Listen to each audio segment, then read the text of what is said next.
live from Book Expo America 2014 in New York City, and our guest today is author Terri Brisbin, whose new book, Yield to the Highlander, is out this month. Welcome, Terri. Thank you, Jane.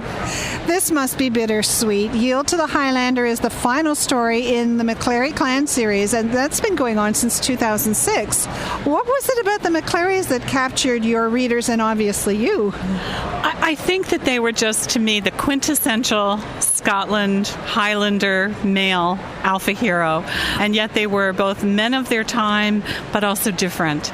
And I just was taken in by the clan when I met them, when they introduced themselves to me, especially Connor, the very first in Taming the Highlander, who really got a bad rap, and he's been in each of the books and each of the stories, so we've continued to see him, but I fell in love with him as the readers did. So what is it that connects them above and beyond the clan?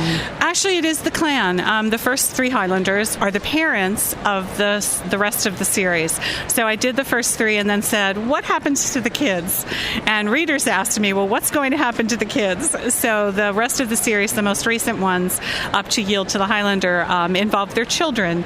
Your first novel was a time travel romance, and now you're writing historicals and paranormal romance. What is it that draws you about history, and can you talk a little bit about world building? Well, with history, I've just always been fascinated. I've been a history geek for a long time, and I have to say I'm the proud mother of a history teacher now, so it went down the genes. But history's just always intrigued me. What was the real life like? What would people be like? What would their lives be like?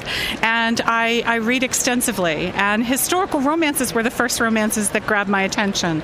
I still remember Julie Garwood, The Gift and The Prize were my first two, and historicals, and they sent me looking for more. So I think that's really what drew me to it. World building, wow, you still have to create your own version of history. So I do a lot of research and then I play with it from there.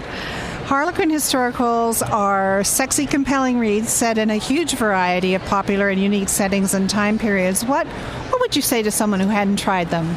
Well, I think you hit on exactly the key things I would tell them. We're kind of somewhere in between single title and series, and a lot of people don't know about us, but we do have sexy, compelling reads and the variety of history. We go from China to Regency England to Western America during the historical times, cowboys, Scotland and India. And so there's a big variety. So whatever someone is looking for, whatever time and place someone is looking for a historical romance, there's one from Harlequin.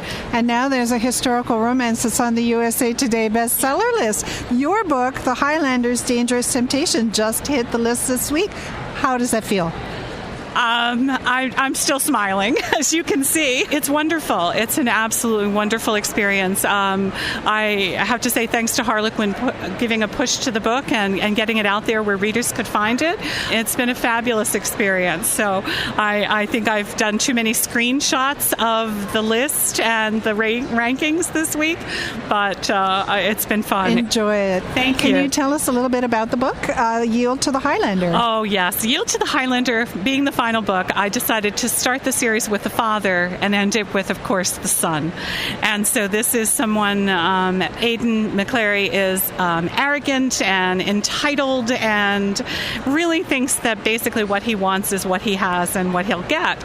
And he runs up against a woman who actually belongs to someone else.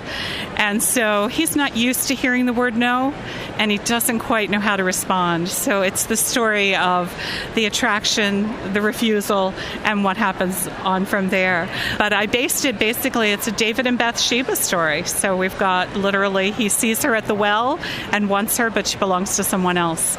It sounds wonderful. What can readers expect from you next? I'm very excited. I am just starting a new series, one ends, one begins, called The Feuding. I discovered two clans in Scotland that actually had a feud that lasted more than 350 years.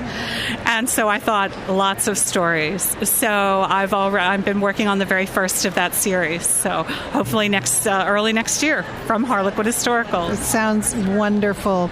Well, thank you very much for sitting down with us today, and all the very best with Yield to the Highlander, and congratulations on hitting the list. Thank you, Jane.